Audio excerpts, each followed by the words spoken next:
Hey there. I am so glad you are back for another riveting episode of Thoughtvolution, the podcast where the thoughts of others meet evolving minds. And boy, today is going to be it's hard to describe really, so just bear with me. This story is most definitely going to make your head spin a little. Can you imagine what it must be like to be locked up for a crime you did not actually commit? Imagine losing everything you hold dear, your family, your friends, your livelihood, your home, all for the mistakes of another person.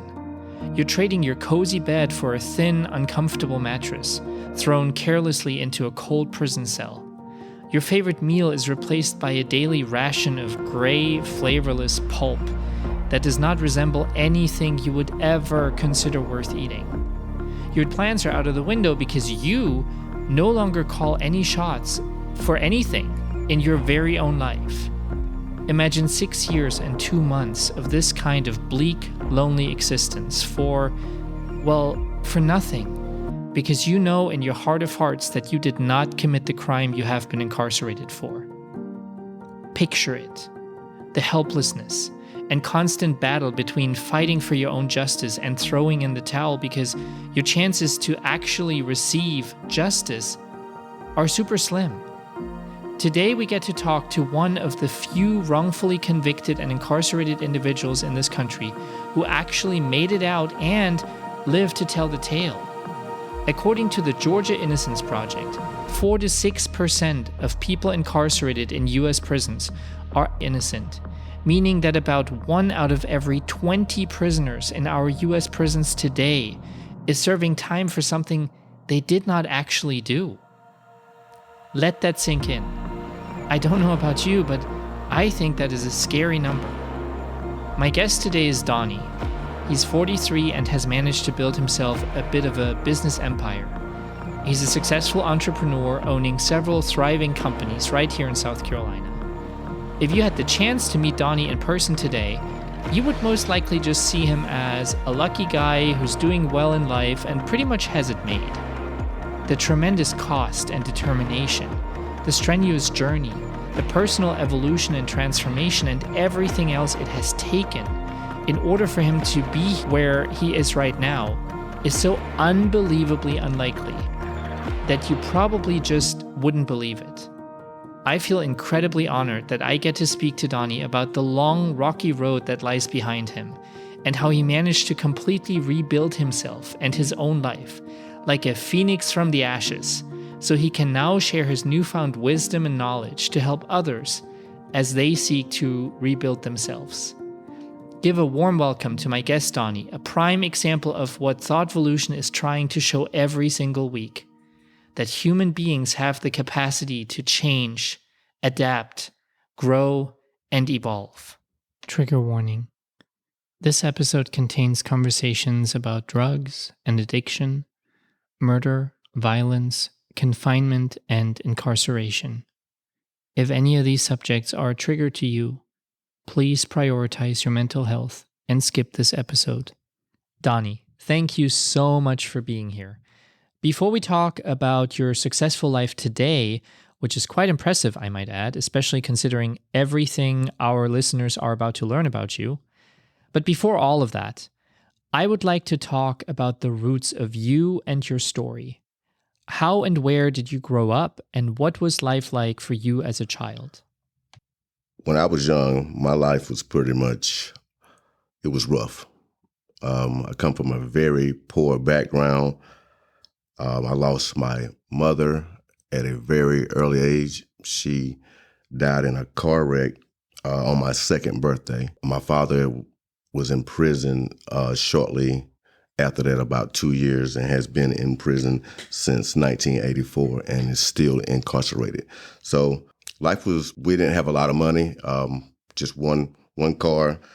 My grandmother, who raised me after my mother passed away, she couldn't read or write, but she worked 2 jobs and she took care of the family. I had really no father figure. Her husband, which would have been my step-grandfather, was the only male figure that was in my life, and it was clear that I wasn't his son. I mean, he made that known, and I wasn't really ever treated like a son. So things were just rough. We didn't have a lot of money. We stayed in very low income housing, which is like older mill houses, like that migrant workers kind of stayed in, just like kind of the shotgun houses with no insulation, roll out windows. But she made it work. I would say that the lights never got cut off. We never got put out of anywhere. We always had food. We didn't have the best of things, but we always had clothes. So she did provide, even though she didn't have a education. She couldn't read or write. She could only sign her name, and she could count money. So she worked at a nursery, a flower nursery, and she worked also she worked at a dry cleaner. Yeah, she did anything it took to make ends meet. So she was a very, very hard-working lady. A little later on, we will talk about what life is like currently for you. But what I want to ask right now is, did growing up without your father, since he was incarcerated and unable to be present in your own life, did that impact how you now show up for your own kids? Yes, it plays a major role in how I interact with my two little girls. I make sure to be there for them as much as possible. It's been a major focal point is to be a father figure to them and to be just present, and not only present, to be active, to be loving and caring, and to be able to show them the structure that I didn't have, because that's part of the reason why I made some of the choices that I made. So yes, it really is very impactful, but it's also something that had to be learned over time, and I'm still currently working on it, because not having a father figure in your life or coming from a hard background, it's really hard to be able to show that genuine love that little girls need, and men need it too. But that softness that you have to display to them is imperative. And so it makes you want to be there, and that's part of one of my goals is to break the curse of my father not being in my life, because I didn't want to keep repeating that cycle. You were quite the athlete when you were younger. What kind of sports did you get into, and how did your athletic career end? In high school, I played wide receiver, football, backup running back. I ran track, and I played a little bit of basketball. I was very active, and it was into weightlifting. Football started out slow for me because I was small, and honestly, I wasn't allowed to play Little League football because, for one, I was too small, and honestly, we didn't have the funds. So that played a major role in my ability to learn the football curriculum. So that puts you behind as an athlete. I worked hard, and despite my size, I just kept powering through, and I started to become good, and I was naturally fast and strong for my size, and I just had heart and determination, and I became a good receiver. My junior year was okay, but my outcoming year would have been my senior year, when I would have really shined. Through struggling and not really having the ability to get back and forth to practices, moving, not going to school, I ended up flunking out of school and becoming ineligible to play in my senior year. And that was the year that my actual senior year team, they went almost went it. There was one game away from the championship. And it seemed like holes over my head, because they often say that if I had been there, they would have won the championship, because they was one game away from it. And I felt like I was that guy that had the ability to make that difference. And through the struggling and coming from low income and making bad decisions, I didn't get to live that out. And that's probably one of my only regrets that I still have today. Do you think that football was an escape for you back then, and that without that in your life, you were eventually forced to face your rather harsh reality with no filter, no valve, no real opportunity to get away? Yes, the summer I received the letter from the school board saying that I was ineligible. It was just a nightmare, and it destroyed any hope that I had for football, and it took away my want and drive to even really go to school. So school honestly became just then a fashion show and just, a way to make connections. So I would go to school maybe 2 days a week. And once I hit a point where I could not even pass because I had missed so many days, I would just withdraw my own self from that semester. And I did that for about 3 semesters, and it just got old. It wasn't going nowhere. And then that's when I started making decisions that led me down the wrong road. Speaking of the wrong road, you had mentioned to me earlier that drugs played a major role for you when you were growing up, both as a consumer and eventually even as a drug dealer. How did your own use of drugs begin, and how did you end up joining the drug trade? I started smoking weed with just my actual childhood best friend because it was a little older than me, and their culture was a little bit different, and the way they was raised actually was different. They basically was raised in a drug dealing family that they dealt drugs openly, and their kids knew about it. That was just their lifestyle. That's what they came from, and that's what they did, and how they made a living. And the kids knew about it, so they had easy access to it. So that's how I started smoking weed. And when you start something, you have to find a way to get it and to support your habit. And coming from a low income family, if you got a weed habit, where you gonna get the money from? So it's like, well, boom. So my grandma, they smoked weed. So first it started out, I started sneaking out of her bag. She caught on, got caught. And now it's like, okay, what do you do now? That's when the hustle came in. I started just finding individuals, which was actually white friends that didn't have access to marijuana. And I did. So there's a connection. So they had money. I had the connection. They trusted me to go to the plug and get the weed. So that's how it started. I could get their money and take it to someone else and get a product and then give them however much that I figured it was worth, take my part of the weed and keep my cut of the money and give them what they want. They're happy, I'm happy, and the plug is happy. That's how I got introduced to the drug game, is having to really support my own habit that I did not have the means to support. It was the only option. It was to either steal money, or become a drug dealer or a hustle. Now, was it only weed, or did you sell other drugs as well? At first, it was just weed. But then when I got better at selling weed and deeper in the game, other drugs did come, like cocaine, acid, pills. I've a little bit of it all. I got it. I started out actually trying to be a crack dealer, but that didn't work out because you have to really be heartless to sell crack. And I honestly just didn't have the heart to deal with that kind of clientele, because it's a ruthless game when you get into the drugs that are harder than just marijuana. The cocaine and crack and heroin, these drugs are much more extreme, and the clientele that you deal with is way more dangerous.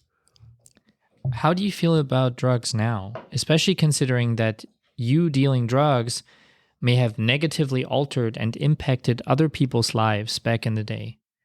What would you say to those same people if you were given the opportunity right now? My take on drugs now is that if it's illegal, it's illegal and it should not be done in the eyes of the law, and you still should abide by the eyes of the law. As for marijuana, I would say that it can definitely be a gateway drug for the undeveloped mind and the weak-minded, because it will introduce other things that come with it that you may not be ready to handle. I would say if it's legalized, then go for it if that's what you choose to do. But anything other than that is detrimental to your future, your well-being. It's just not worth it because you don't know what you're getting. I mean, you can die, and you don't know if the person you're even selling it to, even if it's just weed, you don't know if they can handle that. So they could possibly, freak out. Because I had a buddy that freaked out just by smoking marijuana because it didn't go with whatever he had going on. And that was a very, very scary time. So if it's not legal, then just stay away from it, I would say. It's just not worth it. It's better things to do. And if you want to get high, I would suggest just being high for life, because that's the best high that you will ever be able to get. For anyone that I have ever sold drugs to or came across under the influence, if I met them now, I would apologize, because that person was not the person that I would choose to show them. And because that's not me being the best me. I would apologize to them, and I would tell them something positive, and I would help them in any way I could if I came across anyone that I had ever wronged under the influence, or if I sold them anything and it was any adverse effects that came from that. Let's talk about the events that led to you ultimately being incarcerated. Where did all of this begin? What happened? A guy that I was affiliated with came home from prison, and I just actually had a bad judge of character. I thought he was a very great guy, someone that I could actually trust and have on my team.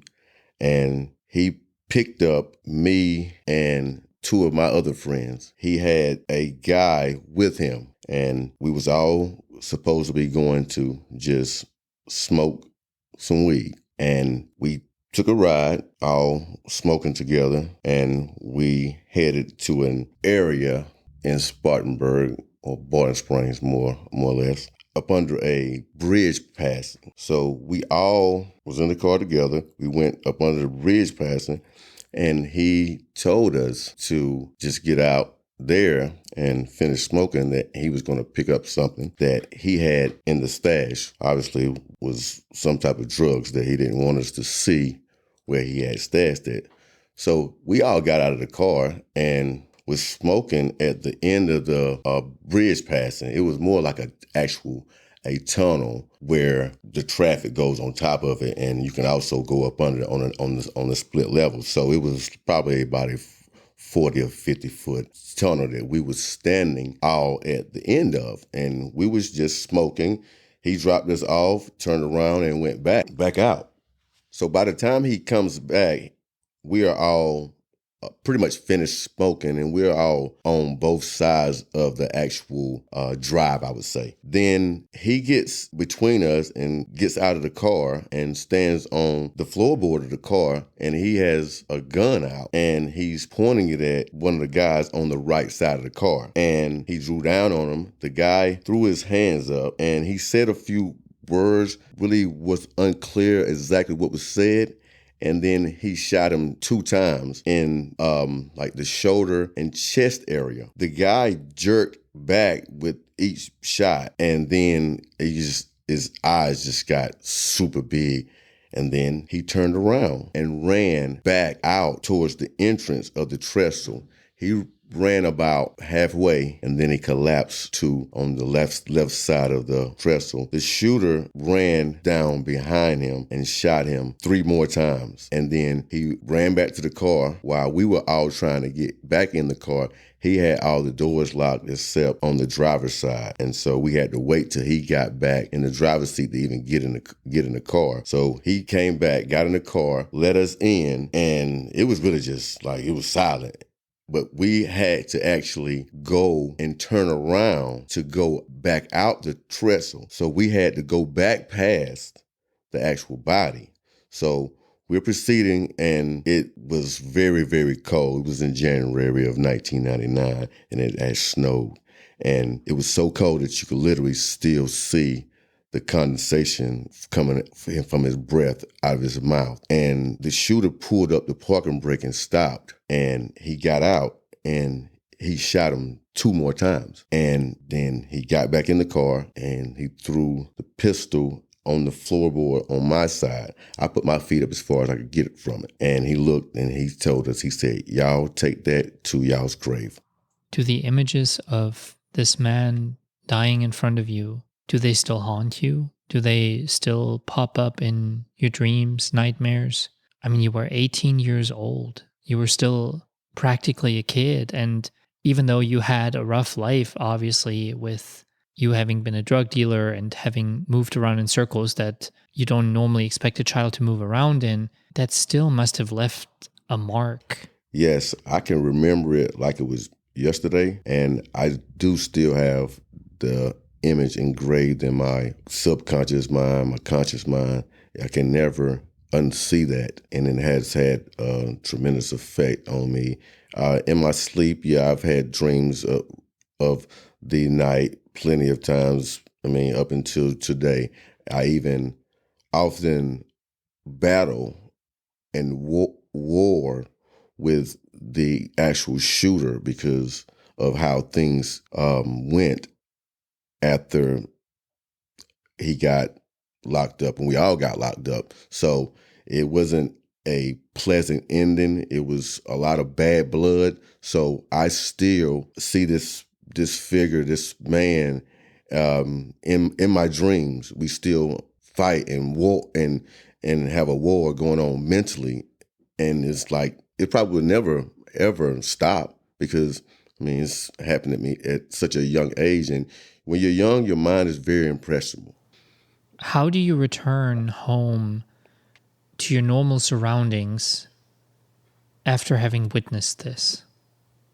At that point, it happened so fast, but I knew I couldn't say nothing because I was from the streets, for one. So I knew that if I said something, that it was going to tie me to it, for one. And I also knew and thought if I said something, that he was going to kill me too. And that possibility lied. And so you really didn't know what to do. I just knew I wanted to forget it, honestly. And it happened so fast, it was almost like it didn't happen. But everything changed from that point on. Everything got really crazy, like beyond my wildest imagination. I could have never thought that that's what would happen, the things that happened. So he dropped us all off. I didn't talk about it. I didn't tell nobody. I just tried to forget about it. But one of the witnesses that was there took their friend actually back to the crime scene where it happened at. So by this time, the body had already been found, and the authorities was watching that area. So that led to them getting the tag number and the photos and tapping into the victim, to the witnesses' phone lines. And these were people, kids my age, teenagers that was the eyewitnesses. They wasn't, grown adults. And so they were, discussing it over the phone, and one of the parents heard and called it in. The authorities had tapped the lines and was starting to breathe down their neck and was listening to the story being told. Our parents were all starting to call us and tell us to come home. They was acting really weird. The authorities was at our houses and telling us, our parents, that a crime had been committed and we needed to come home and talk to them. So we kept avoiding them, obviously, because we wasn't just going to just go to where they was. So we kept being on the run, and we was also hoping that it was for something very minor that we had did in the previous week. So we had got into a fight somewhere at the hospital with some guys, and we beat them up. Nobody was killed or nothing of that nature, but it was a fight, and we was hoping that this is what they was looking for us for, but it really wasn't. So we kept running, we kept curving them, and when we would call home to talk to our parents, we would call home from payphones. And whenever we would go towards our houses, we would see about 20 like narcotics vehicles, like the old Crown Vics, like just coming to the area that we left, because I guess they was tracking where we was calling from, trying to find out where we were. So we kept like giving them on the wild goose chase, and then we went to one of my friend girl's house in Borden Springs, and we was laying low there, and they was still calling us, telling us to come home, and we was like, nah, we ain't coming. So we was just laying low there, and then we heard a knock at the door, and I looked out the window, and the whole entire house was surrounded by police. And I looked at one of my other buddies that was there, and he was like, man, let's run. I'm like, nah, we ain't running no more. I said, because if we rerun now, I said, they're going to kill us. So I was like, we're going to surrender and see what they want. And so that's what we did. The whole entire house was surrounded. We walked out. As soon as we walked out, that we was at gunpoint, and they slammed us down, and they drug us all in the separate vehicles and took us down to Spartanburg County.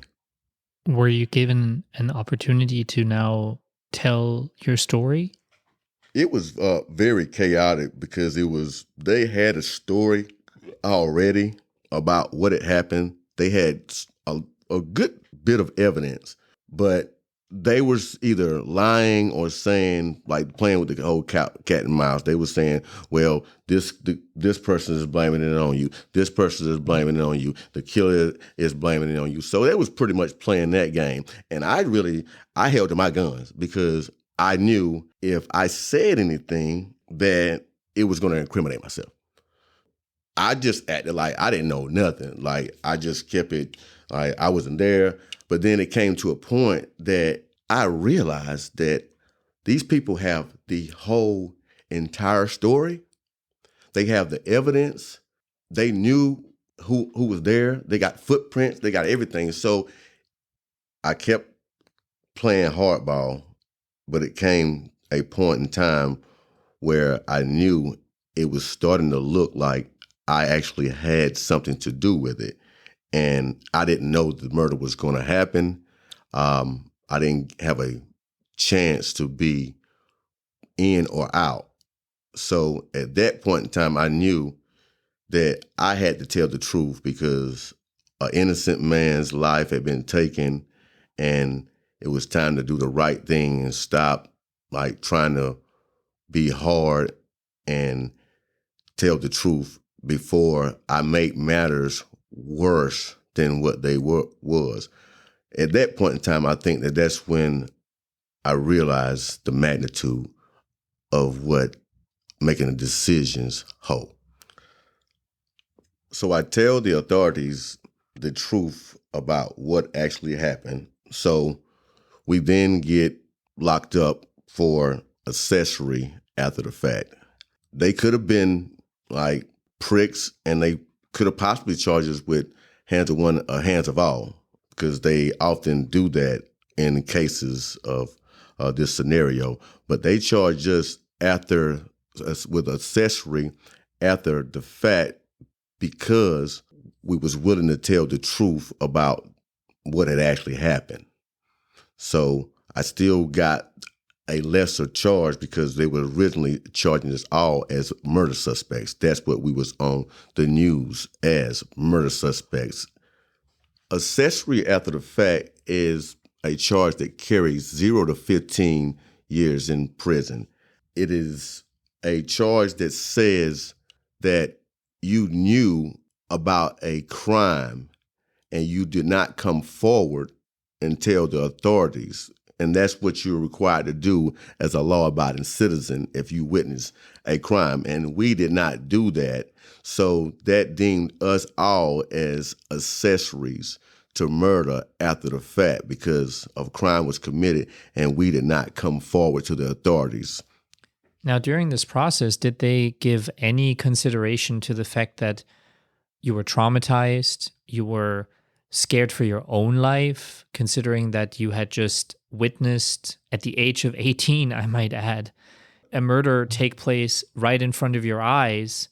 So I understand them saying that you should have come forward, but you were also 18. You were also a highly traumatized kid. Did they give any consideration to that? I think they gave some consideration to our age. I'm not going to say that they gave any consideration that the fact that we was traumatized or scared. That may be possible because the shooter was a person that was not even supposed to actually be on the streets. He was actually out on a mistake, and he was a well-known convict, and he had already had a lot of prison time, solitary confinement. So I don't think he was like all the way there mentally. So they more or less wanted him and to get him off of the streets. So I think that caused them to be more lenient to not hitting us with the maximum that they could have hit us with. You didn't get locked up in prison right after that, though. So what happened next? After this event, I got out on bond, and my lifestyle changed dramatically. I went from becoming a well-known drug dealer in the area, very outgoing, flashy, flamboyant, to being basically like a nomad, a person living in hiding because I was scared of if I was being watched or targeted by some of the victim's family or even the murderer's family because of the events that escalated. So my lifestyle changed a lot in a very short period of time. I resorted to striving to get into the workforce in the period after I got out on bond, because I didn't really want to see the same people. I didn't want to cross their paths. And then I was like, this is it, because I had been in and out of jail for a little petty stuff, but this was something huge. And I was like, it's time to get it together. It's time to start, working, put down the drug selling, and just kind of just give it up. And so I just started working and with my uncle doing actually sanding floors. And things really wasn't going well at my home with my grandmother. So I ended up, because of the weed smoking and just the lifestyle, and I was actually I was scared for my life when I went back there, because I didn't stay far from where the incident happened anyway. So it just wasn't a good spot for me. So I went and lived with my stepmother. And I was just there. We didn't have no work. I'm on the couch, and here I'm sitting on the couch, and I'm watching TV. And here I am. I'm on TV. Crime Stoppers for first degree burglary. My phone starts blowing up, and people start calling me like, dog, man, I just saw you on Crime Stoppers. And I'm like, yeah, I know too. I'm like, let me go. I got to find somewhere to get to. I'm out of here. So I'm in shock now. I'm like, what's going on? So then I packed my stuff up, and I went and stayed with a friend in Union for the next 2 weeks to try to figure out what was going on. I then started to reach out to friends and family members, letting them know the situation and what was going on, and also that I was innocent. So we ended up getting a little bit of information about the crime that I was being accused of, which it was on Crime Stoppers. It was actually first-degree burglary, and first-degree burglary carries 30 to life, and it's a very serious charge. So I wanted to know what was going on. I knew I have never in my life broken into anyone's house.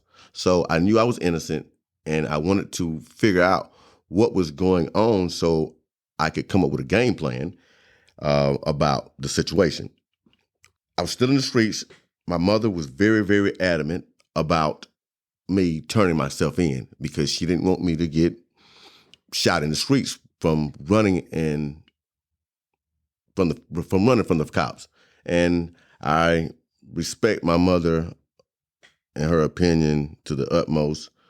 So that was the game plan. So we formed a dinner with family and friends, and the plan was to go and turn myself in. And that's what we did. It was in February of 1999. And when I got to Spartanburg County, they actually could not find the warrant. They would not even take me. They would not even allow me to turn myself in. I went into the warrants department and walked in and tried to turn myself in, and they wouldn't let me because they didn't have the warrant. So I went back home. Well, I actually went back to my stepmother's house. That's where I was living at the time. About a week went by, and my mom told me that they had started to come back by the house looking for me. And we pretty much reenacted the event. I hung out with some friends, and I went and I turned myself in because I was innocent and I wanted to prove that. And so I turned myself in on February 23rd of 1999. What was the process when you showed up to turn yourself in? You get booked and you get fingerprinted, and then you're in a cold, hard cell with a metal toilet, cold floor, very, very small, glass window, probably I would say maybe a 6x6, something like that. And you just wait, and then you go back and you get dressed. I mean, you take off all your clothes. You go through the intake process. They would probably call that, and they take all your information. They take out your name. You get your clothes. They put all your stuff in a bag, and then they dress you out in their county blues or greens and whatever they have for you to go back to a dorm. You get your stuff, and then you assign a cell, typically with someone else, in a dormitory type of facility with typically one guard. Then that's where you typically, if you don't get out on bond, that's where you go and you wait on someone to come get you out of jail on bond. So at this point, nobody has actually talked to you about what you were accused of, what evidence they had, nothing? No, it's just the first part is you got your warrant, you get locked up, and you do sit in the cell, like a holding cell, and you get an arraignment. You sit there for an arraignment and wait to go and see the judge, and they'll set you a bond based off of the nature and seriousness of the crime. And if somebody can make that bond, then you'll get out. But the judge pretty much, states what the warrant is about, what it carries and all of that. Court talk, he'll just tell you basically how much time you're facing in the process. And then you go back to your holding cell, and if no one comes and gets you in a timely manner, then you will be assigned a dorm, and you wait in the dorm with the others, and that becomes your life until somebody gets you out on bond or you go to court and get time served. Since you were already out on bond for the other case, were you able to make bond again? No, I didn't. At this point in time, it's like, now, are you a menace, dude? We're not giving you a bond. It's like, because then they revoked my bond on the other charge. And so then I had to just sit there. Ironically, I wasn't there very long in this instance, which is murder, first-degree burglary, things that carry that much weight. There's typically a long process with information gathering and just the general process. It's a long process. You typically sit in especially Spartanburg County, you will sit there 6 months to a year or more on these large capital cases like this.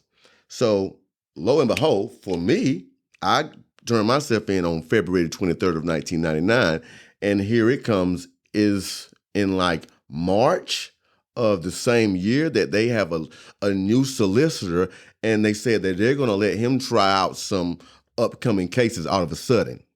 So after that, the next Wednesday, I had a public defender come and speak with me about the case. This was on, I think it was on a Wednesday. The public defender came and talked to me and told me that they been also directly indicted for assault and battery of a high and aggravated nature. Not only was I being charged for that as well. So they said in the warrant that I broke into a lady's house, attacked her with a phone. She beat me off of her, and I fled the actual scene. So I asked them what evidence that they had. They said that they didn't have any fingerprints. They said that she had saw me on TV as a murder suspect. And before that, she had been traumatized to the point that she didn't remember what I looked like. And it didn't jar her memory until she saw me on TV as a murder suspect with the case that happened in January. But the instance that she was speaking of happened in actually December of the 1998, and the murder didn't happen until January of 1999. So she didn't come forward and say, hey, this is the guy that attacked me, until she saw me on TV as another suspect. This is what I'm being told from the public defender, and I was shown pictures of her face, which was her face was bruised up. Somebody did obviously attack her. She said the guy had a yellow ball cap on, and I guess resembled me. So they didn't have. She did go to the hospital, but it was nothing taken. It was no like intent for rape, and it wasn't even any drug intent. So he tells me that I'm indicted for this extra charge, and he also starts to get information from me about where I was. Did I have an alibi witness? So I told him, yeah, I did have an alibi witness because I was living with a girl at the time, but at the time that they say that this burglary would have happened, I would have been at home with her. So that they said that they would contact her. So I'm facing first-degree burglary and assault and battery of a high and aggravated nature. And so these charges, I'm looking at 30 to life, the minimum. And the assault and battery of a high and aggravated nature carries 0 to 10. And these are all violent charges. So I'm sitting here thinking I haven't even had a chance to even get a game plan together. I haven't talked to my family about it because I know the streets, and you sit for a long duration of time if you got a charge like this. So I hadn't got my own lawyer, and I probably couldn't even afford it.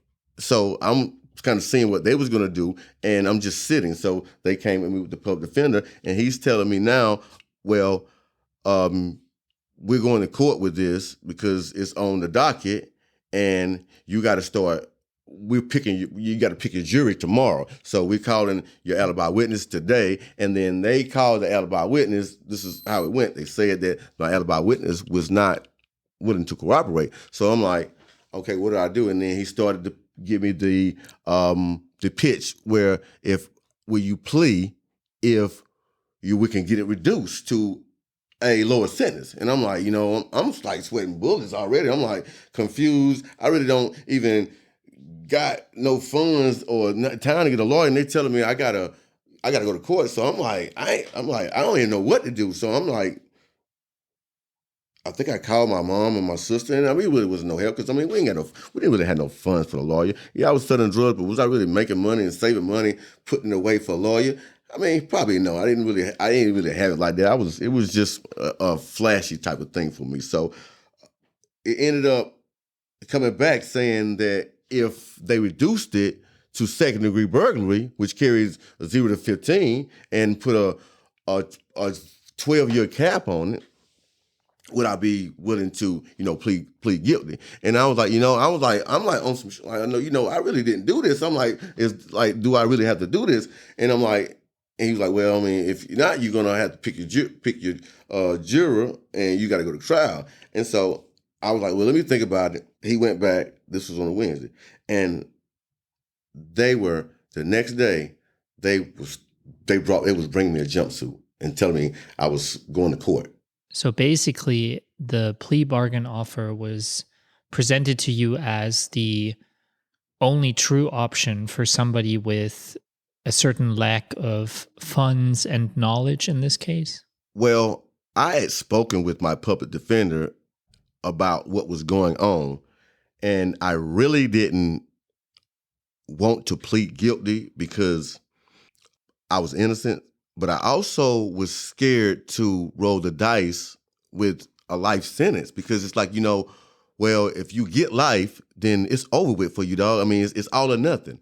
But then if I take this plea, I feel like, well, I got a chance to get back in court, or I got a chance to see another day. This is how my mind was processing the information at this point in time. So I'm like, 30 years to life, it's a long time. And I was like, I'm young, and I'm like, it is what it is. I was like, if I can get a little lesser sentence and get back in court and beat them like that, this is how I'm thinking, because they have made it seem like I really don't even have a case or any other options, and I didn't realize that because I'm like, my only alibi witness they're saying is not willing to cooperate with me to testify on my behalf. So I'm like, well, boom, I'm gonna take the plea and fight to see another day. So other than the statement from this woman who clearly lived through something horrifying, something that we wouldn't wish on anybody, other than her statement saying that she thinks that it was you because you look like the person who did this to her, there was no other evidence, nothing else that they had? No, they didn't have any evidence. I even asked about did they have any fingerprints, and they said that they couldn't get anything, that the guy could have wore gloves, or they came up with a cockamamie excuse, because if they had did a thorough investigation of the crime, that would have proved my actual innocence, because I never was there, and it was no way possible for them to have my DNA on anything because I didn't do it. So how come that alibi witness, your girlfriend at the time, did not speak up on your behalf? Actually, I found out over the phone after I had got my time that she had never been contacted at all. So that at that point in time, I had realized that I had really been wrongly done. Why do you think they didn't speak to her or didn't verify your alibi? I think I was set up so they would be able to put me in prison and keep me safe, so that they'll have a witness to testify about the murder case. One of the other witnesses had gotten killed on a motorcycle accident, so their witnesses was getting slim. So I think that I was placed in that situation for them to get me off of the streets, so I would be in place when it was time for them to do the murder trial that I was involved in. What was life in prison like for somebody at the age of 18, incarcerated for something that they didn't do? Did you have a support system that helped you keep your sanity? Prison is very controlled. Everything that you do is monitored.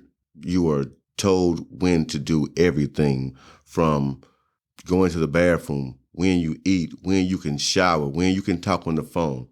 Prison is, especially in South Carolina, is worse in other states, physical altercations is a lot worse out in the West versus the South Carolina prison system. It's still rough, and I did my time on a level 3 yard, but it's more of a mind game. It's a mental warfare. You constantly battle with the individuals that are around you. You battle with them mentally. You battle with yourself, and you battle with the authorities that are in control of you. So it's really a chess game for the most part.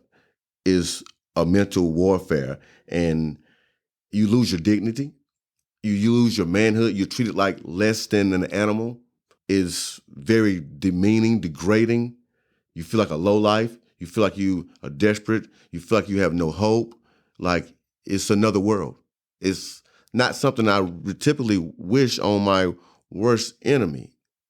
I did have somewhat of a support system as far as, I would say, mail and letters. I did have individuals that supported me with like kites, sending me letters and cards and stuff of that nature. Financially, a little bit, not so much. I learned to live off the land in prison. That's what you got to do.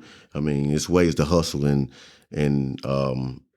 prison. You can shine shoes. You can sell stuff from the cafeteria. It's always a hustle, no matter where you at. So I learned to live off the land, and I learned to come up. But I learned a lot in prison because my take on it was I was innocent. So I wanted to make that time very, very useful. So I got my GED. I dropped out of school. So I actually got my GED, and I got 3 college credits in math. I took a brick masonry course while I was locked up.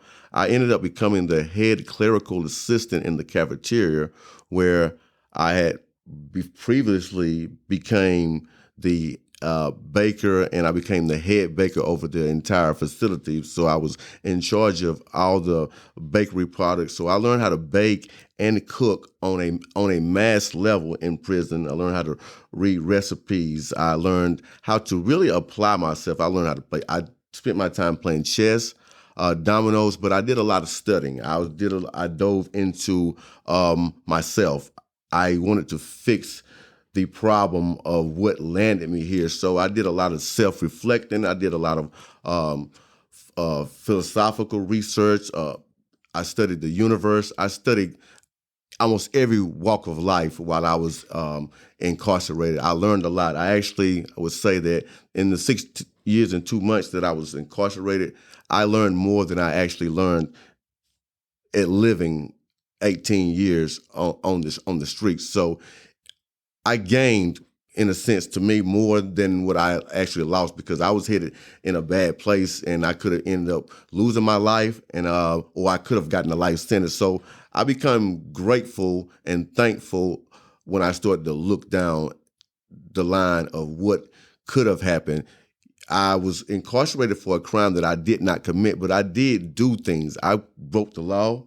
I committed crimes. So I started, when I learned about universal law and how to balance things out in life, I learned that I committed crimes that I got away with. So when I got penalized for a crime that I did not commit, I saw that as the universe balancing things out in life.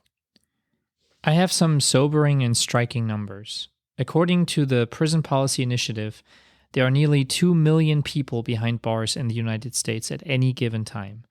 That means the US has the highest incarceration rate of any country in the whole world. I feel like racial disparities among those incarcerated and the impact of the privatization of the prison system, with its devastating socioeconomic effects on so many inmates and their families around the country, could fill a whole podcast by itself, let alone this episode. But in broader terms, why do you think we are locking up so many more people than any other country around the world? Do Americans tend to commit more crimes, or are other countries just so much more lenient? Well, I think America is the land of the free, and you have a lot of free will and a lot of free choice. But the punishments for people's actions in society is more of a lucrative investment for the government. And it's about money more than it is about actually fixing a problem. Because if you keep the person in the system over and over, who's actually benefiting from it? The people that actually own the facilities and gain from the profits of that facility. So I think it's more of that America don't have the solutions that the other countries are, and that the other countries aren't making money off of these massive facilities that are scattered out throughout the United States. I know you mentioned that you learned quite a bit while you were incarcerated. But do you feel that the time behind bars properly equipped you with the skills and the mindset that you needed to be successful upon release from prison?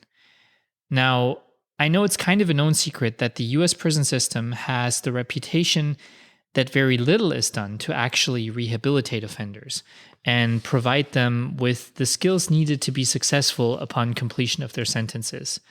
Punishment always seems to be the main objective, and while it is a valid and important one for the purpose of deterrence, ignoring the urgent need for true rehabilitation of offenders can be quite consequential, contributing significantly to the high recidivism rate we see in this country. Almost 44% of people released from prison return within a year from the time of release. Meanwhile, a statistical study shows more Americans believe the criminal justice system needs to prioritize punishing criminals rather than invest more money into rehabilitative programs. This is all based on information provided by wisevoter.com. What are your views on that? And again, can you share your own impressions from your time behind bars? While I was incarcerated, there were a minimum amount of things you could do. You could get your GED. You could go to school, but this was back in like 1999. So this is from my own personal experience. You could get a GED. You couldn't get any major degrees. Prison industries was going on when I first got incarcerated, and guys was making a little bit of money, but nothing substantial to the profit that were being paid to the people that own the prison industry. So then those prison industries started getting taken away. So now you're in prison and you're incarcerated, but you're not making money, and you don't have like a rehabilitation program that is going to fix the problem at its root of why you are actually in there. There's nothing really in place in prison that helps you do that. When I got released, I actually pursued in getting help with Vote Rehab in Spartanburg, and they told me I had to have some type of mental health issue in order to get any type of help with them. So it's more about, if you don't apply yourself, you're going to be really thrown to the wolves and left to figure it out on your own, or end up back in prison. With everything nowadays being public information for everyone to see, one thing I take issue with is the fact that we allow companies to base their hiring decisions in part on criminal background checks they can easily conduct online for anyone seeking employment at their company. The same principle applies to landlords choosing tenants, and of course, thanks to the internet, it's also possible for people to just snoop around and gain intel on that potential new boyfriend or girlfriend. It is my belief that anyone who has committed a crime should receive a clean slate after they have paid their dues to society for their mistakes, having either paid mandated fines or having served a prison sentence, for example. It strikes me as harsh and unforgiving that we continue to mark people as undesirable, unemployable, not worthy of living in a certain place, etc., even after they have done everything in their power to correct their wrongs. How do we expect for people to do better when we so greatly restrict their options right from the start of their regained freedom? You are now an employer yourself, So, what is your take on that? Do you background check, and would you hire somebody with a criminal background? Yes, I have hired people with criminal records, and I will not discriminate against someone that has a criminal record, because that would be me discriminating against my own self, because I've been there before. I have been in a situation where I had an opportunity to be the kitchen manager of a large chain restaurant in Greenville. And I went through 3 interviews with all of the top people. They loved me to death. But since I had a record, I had to get the approval from the president for them to hire me. And once he saw my record, that's the only thing he saw. He didn't see the person I was. The only thing he saw was what was on black and white, what was written on my record. He allowed that to define who I was, and he never met me a day in his life, and everyone in his staff loved me and wanted me to become the KM, but they didn't have that authority to make that decision. It had to go through him, and that I lost that job. I did not get it, and that is what showed me that I had to take matters into my own hand and start investing my time into myself instead of making someone else rich. Luckily, you are no longer behind bars, and you're sitting right across from me right now. You only had to do 6 years and 2 months out of those 12 very long years. How has your life changed since your release, personally and professionally? Was it easy to leave the drug trade and what appears to be easy money behind to now build your own companies from the ground up? My life began to change once I decided to take self-accountability for being there, regardless of if I did anything wrong or not. I was the sole controller of my own destiny because I made the conscious decision to be in a certain place at a certain time. So I had to take that accountability, and I started implementing that in everything in my life. So when I learned to work for free in prison, and when I got out, working became so easy because I literally had to work in prison to get time knocked off of my sentence. So this is how I developed my grind, because I was working for my freedom. And so when I got out and I saw that people was willing to pay me for my work ethic in society, I started implementing that same mentality that I developed in prison, and I did it for free. So if you're going to pay me, yeah, I'm showing up. And so that's when I just started just learning as much as possible and just climbing up in no matter what I was doing. If it was the restaurant business, whatever, the flooring, whatever I did, I took accountability and I learned as much as possible and I mastered it. And then once I saw that there was an avenue for me to actually make money in society, this is when I started to branch out on my own and started doing my own thing. Tell us a little bit about the businesses that you have built since getting out of prison.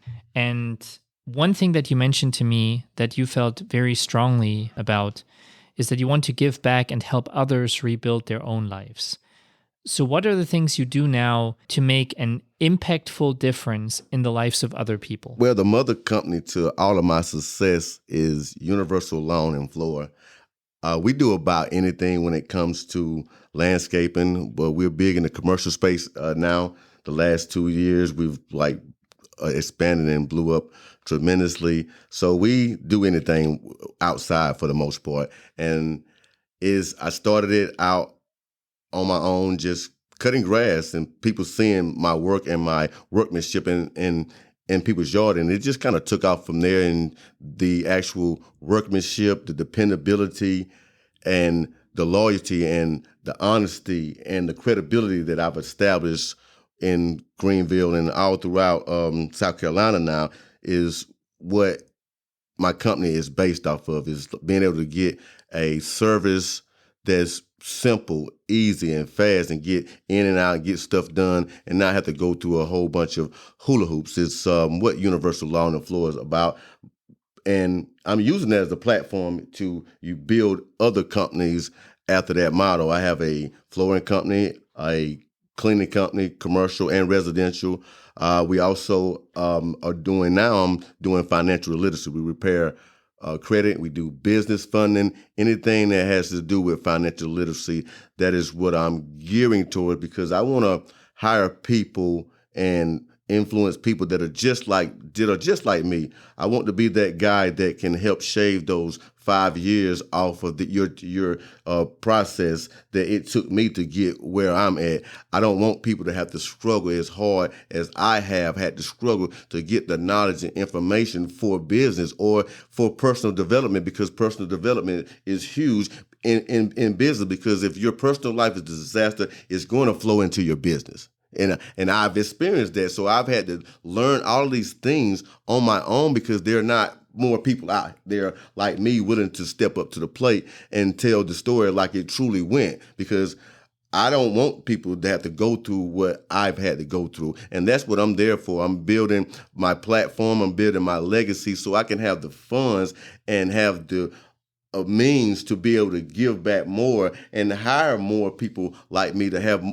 a larger impact in society with the experience that I've obtained throughout the years.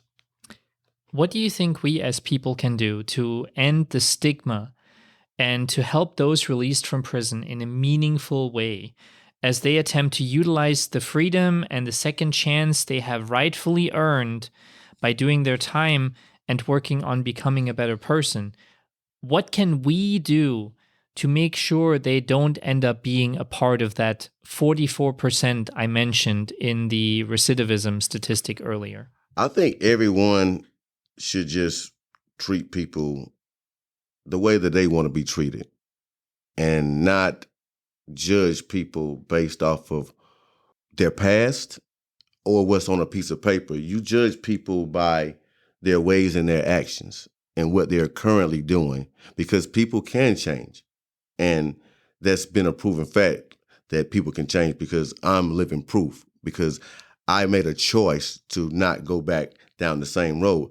I think that we need to stop building so many facilities and take that money and to put programs and facilities in place for the people that are incarcerated. They either need to have somewhere to go or have a system that they can plug into to where they can successfully go back into society and not be just thrown back on the streets. Because if you throw a dog out on the streets, if he's hungry, he's going to eat whatever's available. Donnie, thank you so much. I think your story is incredibly powerful. It proves how even in the darkest of hours, one can muster the strength to grow. Now, if our listeners send us some questions for you, would you be willing to come back and have a follow-up conversation with me? Yes, of course. And that is it for episode 6. Is your mind still spinning? Mine sure is. That was one heck of a story. Donnie is living proof that people are able to learn, to change, and to then help others do the same. It's about lending someone a helping hand so they can improve their lives. You can't do the hard work for them, but you can make it a little easier by showing up for them and making them realize that they are not alone. What can you do in your little place in this big world to make a huge difference for someone today? Just think about it, and then just do it.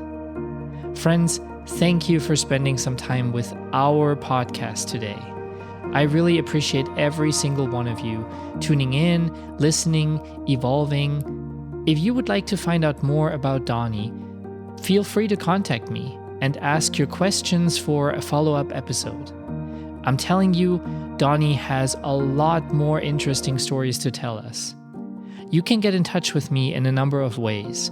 Call the Thoughtvolution virtual voicemail box at 864-501-5033. That is 864-501-5033, or send an email to info@thoughtvolutionpodcast.com. There is Facebook and Instagram, where you can find us by typing in Thoughtvolution. Of course, please also check out my lovely website with an episode guide, a merch store with only the finest garments, hoodies, t-shirts, and hats designed by yours truly, and so much more. That website is www.thoughtvolutionpodcast.com. That is also where you can find our intake form so that you can get on this show to tell your very own story. Again, the website is www.thoughtvolutionpodcast.com. Last but not least, if you enjoy this podcast, and we are just getting started, by the way, there are so many more amazing guests dying to tell you about their personal journeys. But if you love Thoughtvolution, please make sure to rate, review, and share. It helps us reach more people so they are able to meet Donnie, Dawn, Jennifer, Dustin, Anna, Nariman, and so many others. Every story is meaningful, important, valuable, and deserving of people like you who care enough to just listen. So, thank you again. I can't wait for us to meet right here in exactly 1 week. And until then, remain wonderful and curious. And as always, be kind to each other. I love y'all.